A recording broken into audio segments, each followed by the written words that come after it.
Red Redemption is one of the best action movies of the past decade. The action is so well choreographed and authentic that watching it feels like watching real violence unfold. The movie could be seen as mindless action scenes with little to no plot, if that is all you focus on. The Red follows a well-established structure set up by action movies that came before it. A simple plot with good fight scenes and a likable hero we can root for. Recently, the movie Dread executed a similar plot and it did it beautifully as well. I said, hot shot. However, what I think the Red Redemption doesn't get enough credit for is how sometimes it uses its fight scenes to move the story and teach the audience things about the characters. There are a couple of fight scenes that stand out, but today I want to talk about my favorite scene in the movie, and that is the Machete fight scene. To me, the perfect fight scene needs to accomplish three things to work. Number one, it needs to tell a story. Before we start the actual fight, the movie does its best to set up all the characters in play. First, we get introduced to the Machete gang after the main character and his friend barely survive going through the hallway. The reason for this introduction is to elevate the fight by having it being its own little story. The fight wouldn't have the same weight and tension if it was some faceless henchmen you have never seen before, and the movie made sure you remember these guys by having them indirectly confront our main character. In the meantime, our main character has an injured friend and has been separated from the rest of the squad in a building full of people who want them dead. After the gang leaves the apartment, Rama, our main character, decides to go back out there to find the rest of his squad and come back for his partner.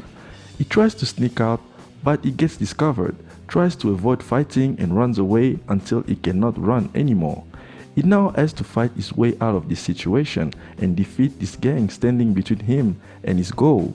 As you can see, it tells a story on its own, a big piece of the puzzle. You remove this part from the movie and the entire film changes, and it probably won't make sense anymore. Number two, it needs to have stakes. Having Rama out there without any backup against a ruthless gang with Machete was brilliant. The longer it takes him to reach the rest of his squad, the more he risks of not getting out of the building alive.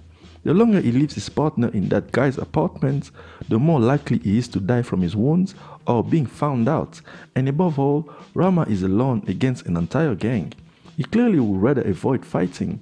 This is not the look of a man ready to beat up some goons and go on with his life. This is the look of a desperate man who has no choice but to fight to survive because he cannot afford to die. His partner is counting on him. The rest of his squad is counting on him, and above all, his wife and kid are counting on him to come home. When you consider all of that, you understand that this is not some badass soldier beating up some random guys.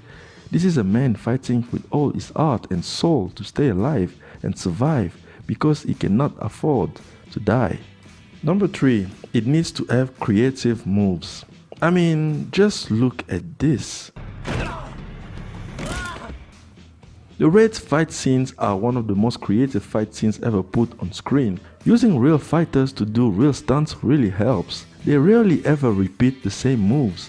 When you look at the character like Rama, he doesn't have a special move that defines him because his style is very raw.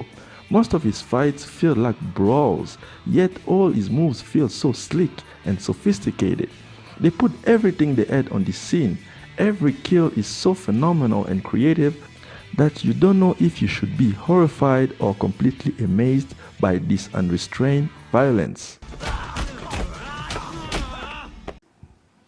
There is a quote I got from the channel The Closer Look in one of the videos where they say, if you are writing a fight scene and once the fight is over, nothing has changed in the status quo, then you have a bad fight because it doesn't serve the story, it only serves itself. This is why the final fight scene between Mad Dog Rama and his brother doesn't even come close to the Machete scene.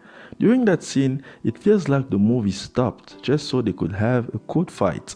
It looks like the story paused for the fight to happen, thus reducing the stakes. During the Machete fight scene, and even most fight scenes in the movie, the characters go from one point to another.